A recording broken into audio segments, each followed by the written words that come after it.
welcome. Welcome to the Larry Petty Podcast. Appreciate you tuning in another week, another day, another dollar, another moment passing time. Appreciate you being here. First things first, if you haven't yet, go pick up a copy of The Petty Principles.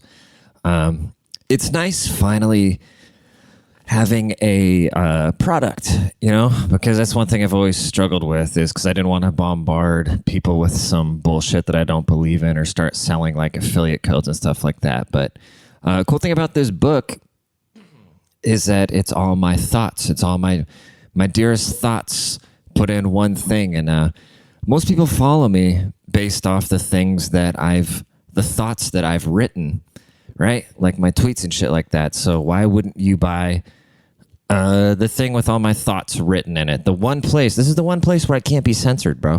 This is the one thing that exists. It even feels good, dude. This one looks gross on camera, but yeah, go cop that. And sorry I still sound all congested, bro. I can't help it, man. I think I have pneumonia. I think I have some shit that would have killed people back in like the 1880s. I think it's time to nuke China, bro.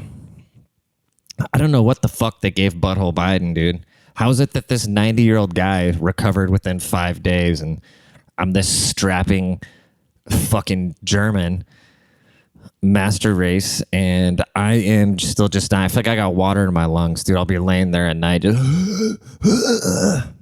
you know. Then, of course, everybody's got some remedy. I think the dumbest thing I've ever done is I put on my Instagram page just saying like, hey, what's something that helped you guys heal? Dude, I'm pretty sure somebody told me to eat dog feces, you know? Like everybody coming out of the way, which I asked for it. It's my bad, dude. And also put a thing up there. This is why you never just ask people what to do. You just always stick with your gut and do your thing and plow forward. Because if you start taking way too much outside influence, whatever you're doing is just going to be absolute butt cheeks. Because if somebody had a good idea, they'd be doing it themselves, you know? Who gives away their own great ideas? Nobody. So when you ask people for input, then they start giving you advice. It's like, no, because if that was a good idea, they'd be doing it. That's honestly one of my biggest pet peeves when somebody's like, oh, bro, you know, you should talk about it. No, maybe you should talk about that. I don't know. Maybe I got a bad attitude about...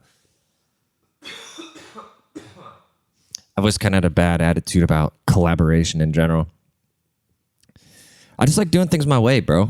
That's why I became, you know, so I always had trouble putting together bands and shit. I'd write songs, but be like, oh, I don't like that. And be like, well, then what do you want to do? And then they'd have nothing. Oh, yeah, dude.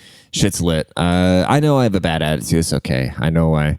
I'm starting to come to grips with why people dislike me, and it's okay. But truly, you know, who doesn't want to just be loved? Who doesn't just want to be universally loved? But I get it, dude.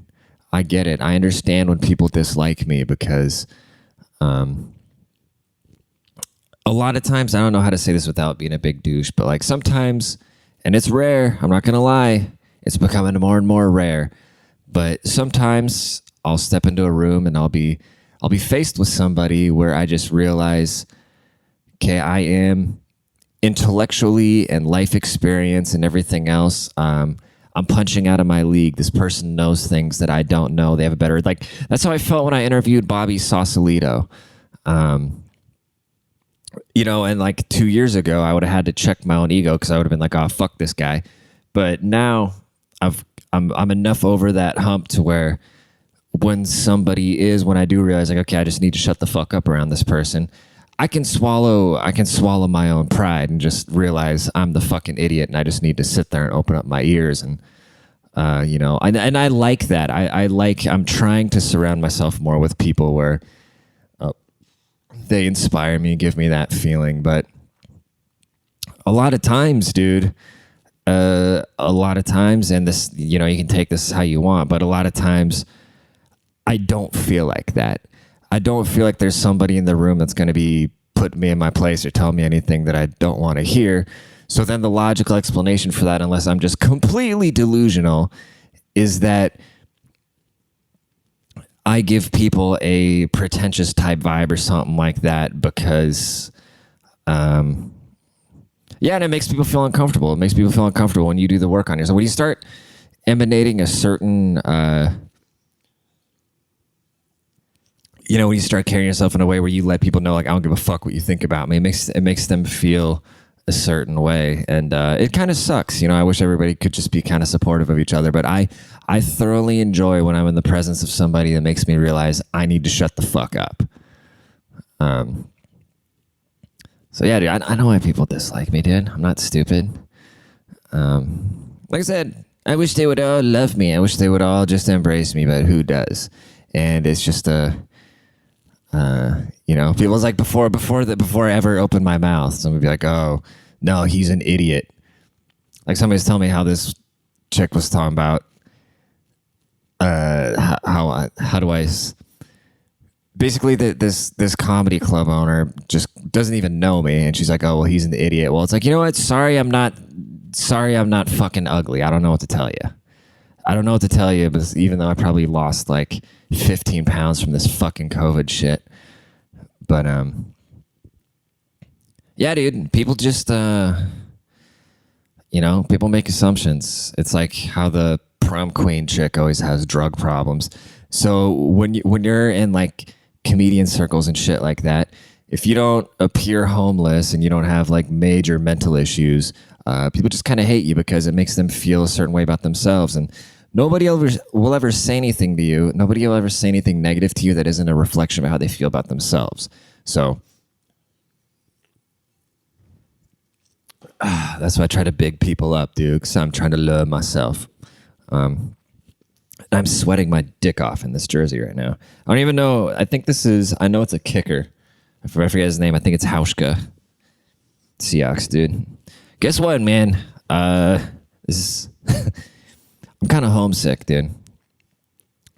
Straight up, I miss my dearest Seattle, bro. It's the same thing when I lived in LA in the early 2010s. Just kind of reached a point where, LA was different, and I was in a different scene. I was at a different point in my life, and it was hard too because I'd look back home and all my friends were turning 21, and just so I was living this life and having this experience that not a lot of people will have. But then also I'd be looking at my friends back home and just seeing like the normal shit that they were doing, and I felt so left out, and I was so fucking homesick. And now it's like I don't really look at what anybody else is doing. I just kind of look at what I'm doing. And Texas has been really great to just get away from the crazy riots and people stealing, and getting away from like, the like personal situations that I was in, just like getting the fuck away and like starting a whole new life. But man, the Northwest is just so ingrained in me, dude. It is just so ingrained in me, man. There's a song by Macklemore called "The Town," and I listened to that the other day in the car, and I just wanted to cry, bro. I know it sounds dramatic, dude, but it was just like it was like 105 degrees. It's just like flat and hot out here, It's just basically a big party city, unless you're partying. I mean, there's just an unlimited supply of far right Latinas and just like skinny blonde bitches with big boobs. But it's just something about the Northwest, man. And it's like, it's like home. My buddy Alan, he was from here. He's from Texas. And when he was in Washington, he'd always be talking about Texas. And he'd be like, dude, what's so good? It's like Sandy Cheeks and SpongeBob was like, what's so good about dumb old Texas? But it's just like, your home is your home. And I will never forgive the troglodytes. I will never forgive them for their peaceful protesting and ruining the place, dude. Oh, man, the air, the water, the people, the stuff, the sports. I don't even like sports, but just going to the game and getting fucked up at a Mariners game. Do you know what I would give to be on Captain Big Dick's boat in like a nice 85-degree weather with a breeze pulling fucking salmon out of the ocean, and then going back and going to Ballard and grabbing a beer? Do you know what I'd give to do that tomorrow? A lot. But then again, as soon as I'm there, then the weather's going to change. I'm like, oh man, I miss Texas. I miss my far right Latinas. People are just never happy, dude. So I need to get rich as fuck so I can just stay on the move, though, you know? I think that's the goal. If you can just stay on the move, at least that's my goal. God, dude, I literally feel like I'm drowning, dude. I think I have pneumonia. This is probably brutal to even listen to, dude. But yeah, if I went back to Seattle, it'd be cool for the next month. But then I'd be like, I need to get back to hunching Latinas. I need to get back down to Texas where the food is spicy, the weather is beautiful, and we get to hunching far-right Latinas, dude. I need to clear something up, bro. There's this big misconception that I only like far-right Latinas. No, that's not true. I'm just saying that it's a far-right Latina summer, and we need to admire them and lift their voices and stick up for them. And, you know, they are the most beautiful creatures. But that doesn't mean that I don't like skinny blonde bitches with big titties who are also crazy right-wingers. Any beautiful woman that is just packing a huge gun in her purse, like, I mean, come on, dude. I'm not discriminating, bro. Just because I like apples doesn't mean I don't like oranges. You know what I'm saying? Just because I'm saying that far-right Latinas are beautiful doesn't mean that crazy right-winger blonde chicks aren't beautiful as well. You know what I'm saying? I can like football and I can also like basketball. It's just a different mood, you know? Sometimes I feel like fucking around with the crazy right-wing Latina and be scared of my life that I'm going to get stabbed. And then sometimes I want to go hang out with some blonde bitch who's going to bake a pie, you know, and like not spice the food too much and make my tummy hurt because my tummy's always hurting because I got this fucked up IBS shit and I don't know what to do about it. And it's going to make me, I'm telling you, dude, I'd be the president by now if I didn't have a stomach ache every day.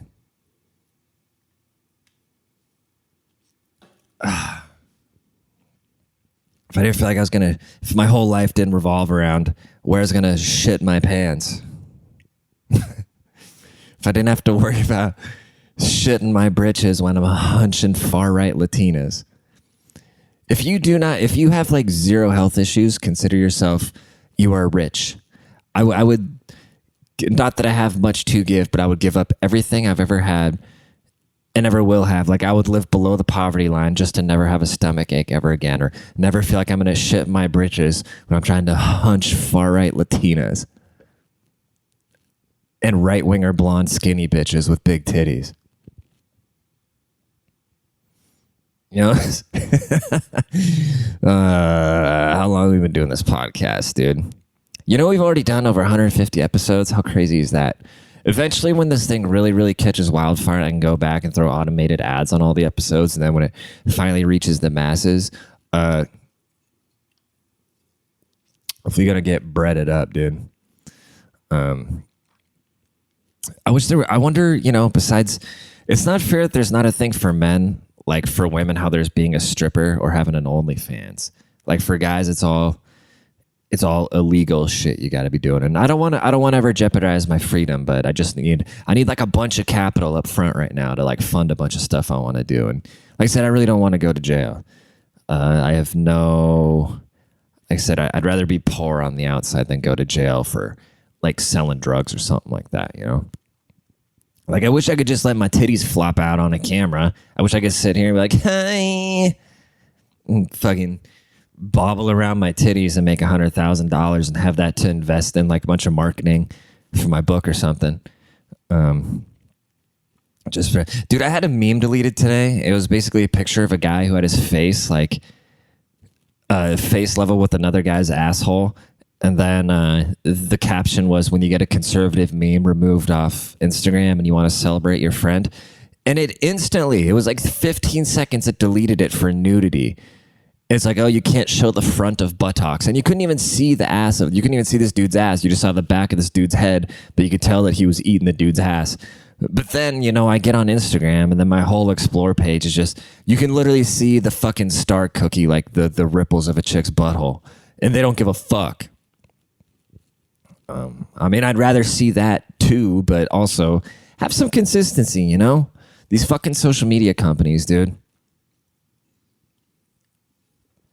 It's bad. What if the people that have done the censoring ever, I don't know, the fact that you can just remove something off the internet that you don't like is so crazy. I mean, our great grandparents were jumping out of airplanes to go fight Germans with bowl cuts.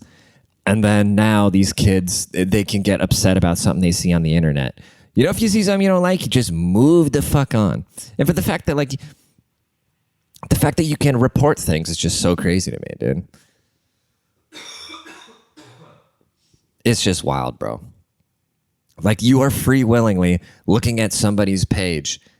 And then, like, if you're not following somebody, you shouldn't be able to report something. Just go away from it. You know, like, yeah, we want to protect our community, dude. Fuck everybody, man. I'm tired of all these people bitching. I saw this clip, this guy, I think his name is something Getz. I can't remember. I don't even pay attention to politics, okay? The only thing I pay attention to is the shit I see with my eyes. So if you're sending me a bunch of articles of politicians and stuff like that, I really don't know anything about it. I only talk about the shit I see with my eyes. That's why when anybody wants to argue with me about politics and they send me some article, it's like, dude, I'm literally only talking about the things I experience. So there's no empirical evidence that's going to change the way I view the world because I'm only talking about my experiences. I don't give a fuck what Google says. I'm talking about my experiences. But anyways, there's this guy. And he said that, like, all the women at the abortion rallies are just fat and disgusting. And then the interviewer said, what if that's offensive? He says, so what? Let him be offended. And that's how we need to go about these things, dude. That is the attitude right there. Just saying, fuck them all, dude. And it doesn't matter who and what and where and what they believe in, what creed of person. It doesn't matter, dude. If people are offended, like, literally just fuck them. I don't care. I don't know who I'm more sick of. It's just these ugly, dumb, low IQ people that are pissed off and offended about everything, or like these like young teenage black kids that are just looting and stealing, acting like they don't have to follow the law and think everything is racism every time they get stopped in their tracks for fucking looting a store and jacking the prices up on stuff and defunding the cops and being able to just steal my car. I'm like, oh, I need to follow the law. We all got to act like, oh, we don't know who's doing these things. 13% of the population is doing 56% of the crime. Okay, but then we want to... Where's the people that are going like, oh, look at the... Oh, do you have a source for that? Go look at the fucking FBI crime statistics before you open your mouth about racism, dude. Like, go listen to a fucking rap song, bro. It's so... I mean, if you want to really make a difference, stop buying hip-hop records. I know they sound good, but, like, don't be preaching about how you care about Black Lives Matter and all this shit when you're these fucking like old rich white people and like the Jews at the top. They're just sitting there collecting money off pushing this fucking poison into the black communities. These little black kids listen to this music, which encourages them to go kill somebody that looks like them because they live five blocks down. Because they throw up some other set, you know? And it's so funny, like in that community, like everybody else, I mean, white people, once you're like 25, you stop caring, you know? You develop a musical taste from the time you're like 12 to 19, and that's just what you listen to. And then anything else, like, it doesn't matter. It's entertainment, you know what I mean? Then when you look at like urban culture, they're so like bought into the rap music and like the culture and like pop culture, dude. And so some of you people are talking about killing and doing crimes and all that, then you have to do that to like be a real one. It's the weirdest shit ever, dude. Is that racist? I don't know. I don't care, dude. What I want to talk about, bro, I think that's pretty much all I want to talk about. Please leave a rating, okay? Please leave a rating. Go and subscribe to my YouTube channel. Go and get a copy of The Petty Principles. Buy 2 of them. Buy 2 copies and give one to a friend, bro. And I think that's it, dude. Thank you guys so much. I hope it doesn't seem like I'm just phoning in these episodes, but I'm really fucking sick, dude. So, don't hold that against me, okay?